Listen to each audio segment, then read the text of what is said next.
welcome to Shimamoto Corporation. Good evening. It's about time you acted like a big boy film. Rook, please tell me you're not breaking the fourth wall. Maybe I have, like those Deadpool films you humans enjoyed much. Yet, I couldn't resist. Figures as much. Anyway, we have a new assignment on duty. You sound serious. Like Gordon Ramsay's Beef Wellington. What's our assignment? Very funny. I need you to look up a file on Takeshi Katana. Beat Takeshi. You sound surprised. Not really, but I'll fetch the files for you. Nothing seems out of the ordinary.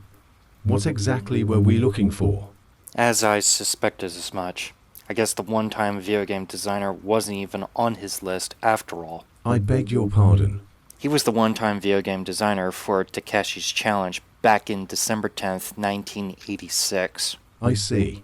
Let me fetch that and let us start from there.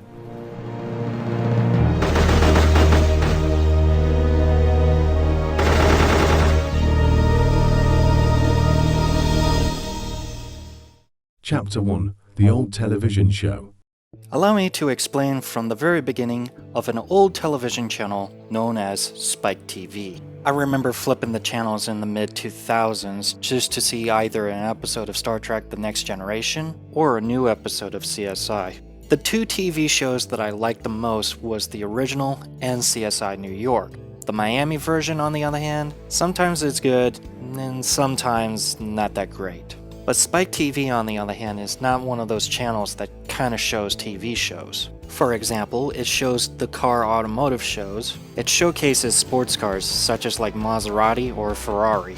This is a kid's Hot Wheels dream if you stop and think about it. It reminds me of Cruisin' USA on the N64 whenever I'm seeing these cars. And then there is Spike TV's Casino Cinema. It showcases what movie is playing tonight, but it also however shows people either playing roulette or poker, which I don't seem to care much as a kid back then. There is Spike TV's Likes Movies, to which I forgot they were promoting Aliens vs. Predator. Overall, it's a trip down memory lane that I just remember the most. And then there is Japanese game shows.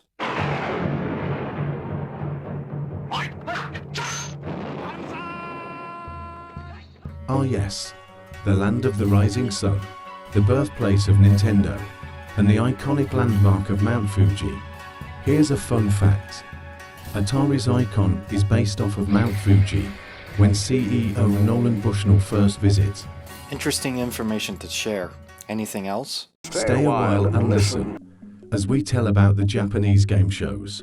The three shows that I remember growing up were Bonsai, the great gamble opportunity, by placing bets on ordinary things, such as, of course, this example. We're given 5 fine-looking women on the roster, and one of them happens to be, of course, one of the wrestlers' favorites. We're only given 1 out of the 5 options in order to place our bets before the timer runs. Once the bidding ends, it is showtime to show the final reveal. The game uses the Carnegie Hall paradox by eliminating one by one until the answer is revealed. Whoever bets the right one is declared the winner. A spring of trivia or fountain of trivia in Japan.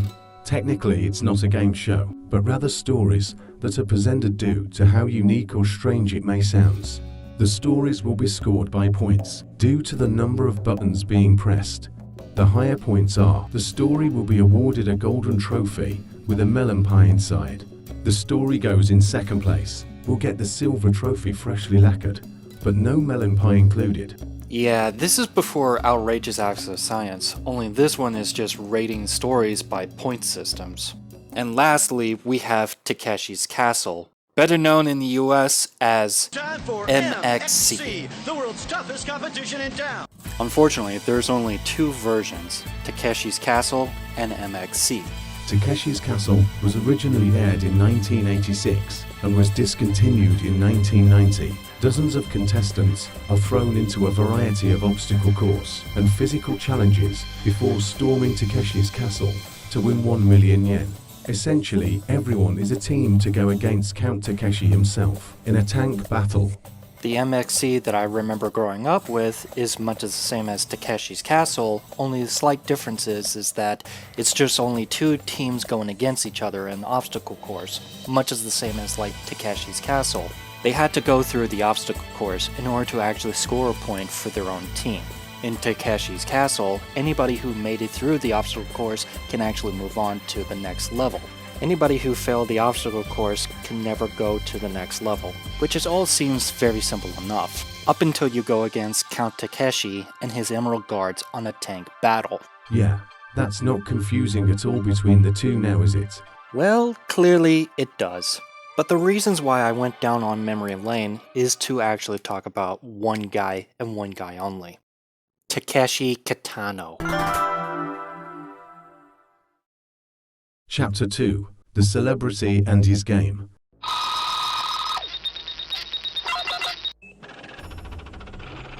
Takeshi Kitano, born on January 18, 1947 in Tokyo, Japan. Kitano was born into a working-class family in Tokyo. He planned to become an engineer but dropped out of college to enter show business in 1972. He formed a popular comedy team called The Two Beats, and Kitano would frequently act under the name Beat Takeshi. Yeah, the reasons he got that nickname is because he was doing stand-up comedy back in the days of 1970s. Right you are, but there's more about him. Performing first in nightclubs, the duo soon began to appear on Japanese television and quickly attracted a national following with their irreverent, sometimes off-color routines. In the late 1970s, Kitano embarked on a solo acting career. He starred in a television series called Super Superman and in several movies. In 1983, he appeared alongside David Bowie and Tom Conti in his first English-language film, Merry Christmas, Mr. Lawrence. And the rest, as you know, is history. Takeshi Kitano was in a TV interview that has Shoko Asahara, the leader of the Unshinrikyo group. Count Dankula already made a video about the guys, so I'll just put a link into the description. But getting back to Kitano, he not only, of course, however, became a comedian, an actor, and a director, but he also, however, had multiple occupations after that. I mean, we're talking about 15 occupations here. Are you freaking kidding me? I'm not kidding here, Rook. There's literally 15 occupations here. But there is one occupation that was never listed in the list of occupations, and that is the video game designer. Trouble is, it's only the one time. And that game is Takeshi's Challenge. Let's take it from the top here. JonTron had made a review and also a playthrough of this game back in 2014, which I'll put a link down below. Someone made a strategy recently in 2023, exploring the ins and outs of Takeshi's Challenge, which is something that I just never even thought was possible, until I heard about the mobile version, which I didn't even know even exist. Released in December 10th, 1986, it was developed by Nova Corporation, designed by Takeshi himself, and it was published by Taito Corporation. If that name sounds familiar to you, they're the ones that did Space Invaders and Elevator Action. Got the whole detail in mind? Good. Let us explain about the story of why Takeshi is involved. Takeshi's Challenge was developed by Nova Corporation, yet rumor has it that Taito Corporation approached Takeshi and asked to lend his name to the game. Instead of him taking the money, he became involved as a video game designer to the project. At least, that's the story. Funny thing is about this game is that it came out in 1986, the same year that Takeshi's Castle was aired at that same year. This whole thing can't be a coincidence, but what do I know? And as for Nova Corporation, well, that's a whole other story. We tried finding information about Nova Corporation, yet no database of when they first started as a company, except the games list at the Cutting Room Floor website. Immediately after, we just found out that they are the ones that made Fatal Furies 1 and 2 on the Super Nintendo, as well as the Mighty Morphin Power Rangers on the Sega Genesis.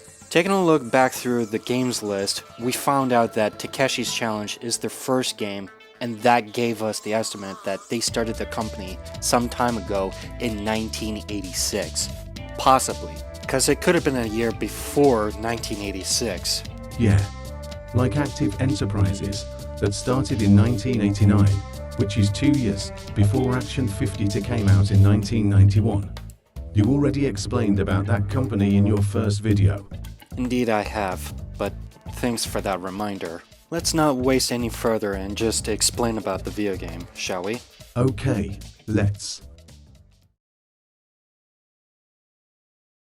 Let's address the pink elephant in the room that this is the worst and hardest video game ever to been created. Yet it's goddamn infamous for having the Kaizo trap.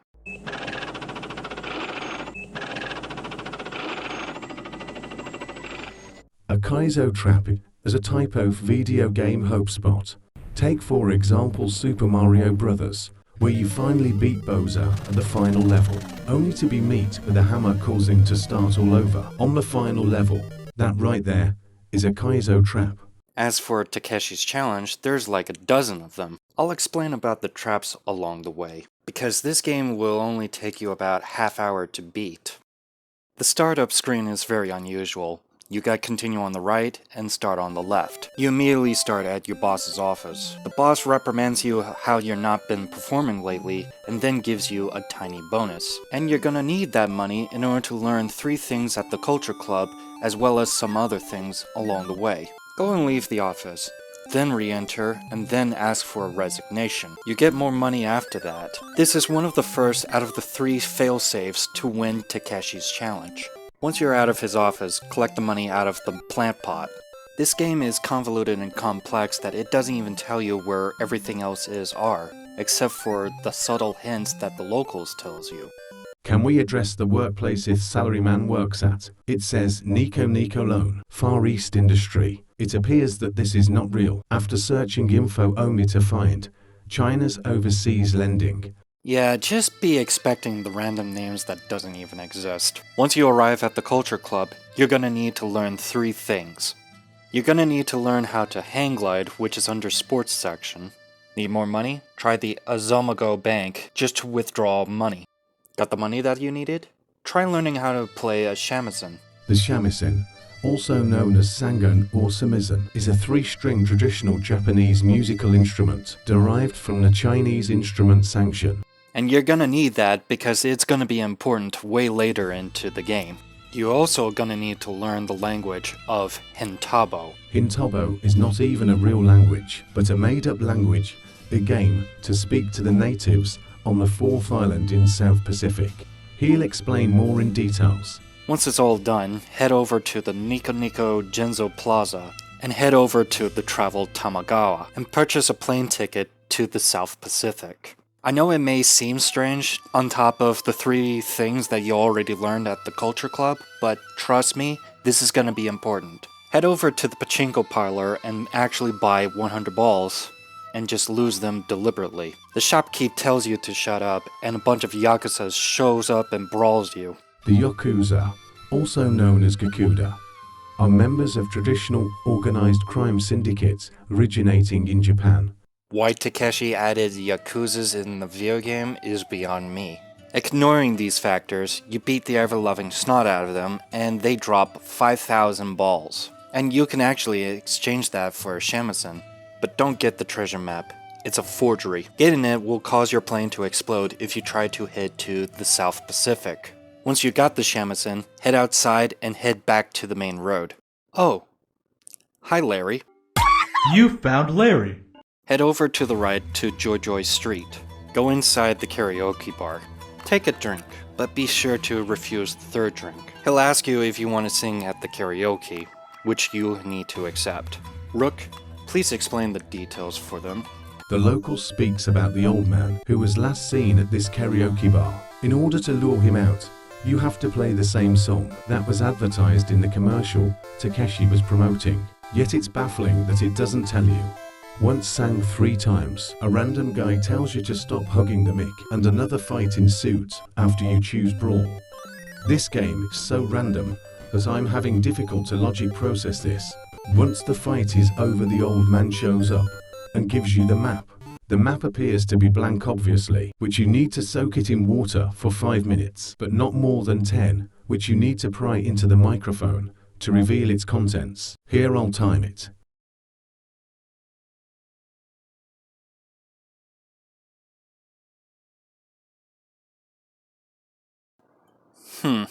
This may seem like this will take a while.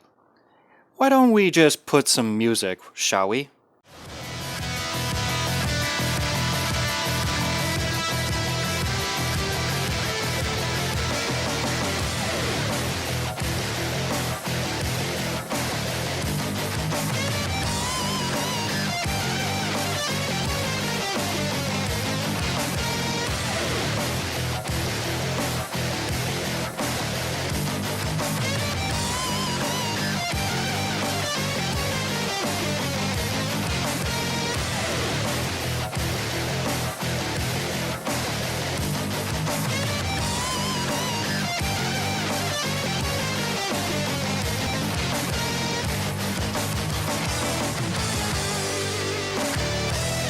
Five minutes and 12 seconds.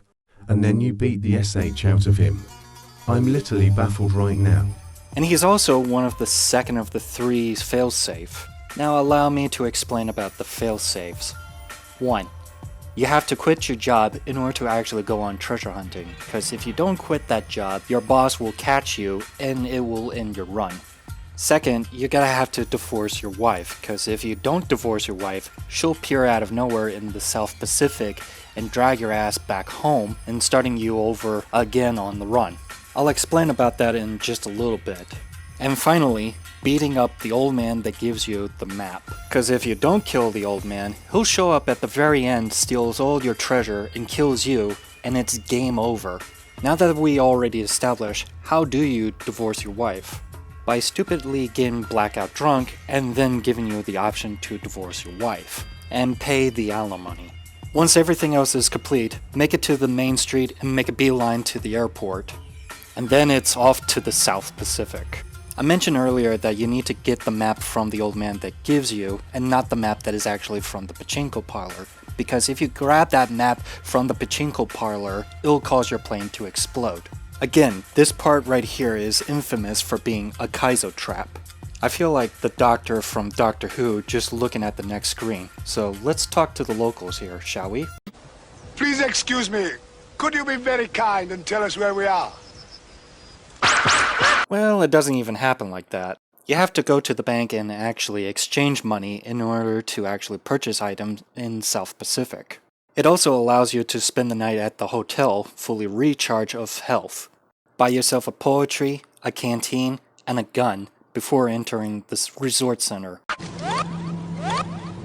Is that finger loaded? Once you get to the resort center, just take hang gliding. This right here, you gotta have to fly all the way past the 3 islands in order to land on the 4th island. You have to shoot birds and UFOs while flying. You have to fly in low and high altitudes in order to avoid them. The only way you'll ever gain high altitude is as if you ride into the wind itself. Once that is all done, you're at the final stretch. This here is the point of no return. Well, actually, it's a bit of an understatement, which I'll explain in details in just a bit. Whatever you do, don't enter any of the huts except the last one. Entering any of these will be a trap you can't get out of. I mean you can, but it's a death trap.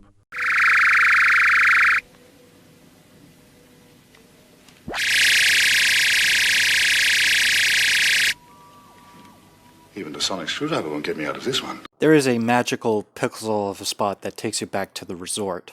And you know what that means. You gotta fly all that yet again. As soon as you enter the last hut that is actually at the far, far right, he puts you into the burning pot. And once that happens, you gotta play the shamisen in order to calm him down. He says that he respects you and tells you to go see the hermit, which he just so happens to be on the other side of the woods on top of the rock inside of a shrine. Once you're in there, just give him a canteen. And then you have to make it all the way back to the very first hut that you enter in that has the burning pot in there and give it to the village chief a present. Remember the poetry you bought. Give it to him, and he'll give you the sacred stone to enter the cave. Now, where exactly is this cave? Well, why, it's on top of the mere mountain that you just walked past in order to actually get to where the hermit was when you just walked past through there. Try crouch jumping and get up on top of the mountain. Find a spot to crouch at, and then you're inside the cave. This here is the final gauntlet and a marathon in order to actually get to where the treasure is, at the very depths below. Funny thing is that you can actually pause the game, causing the enemy to spawn back a bit away from you. And once you make it all the way to the end, it is a job well done.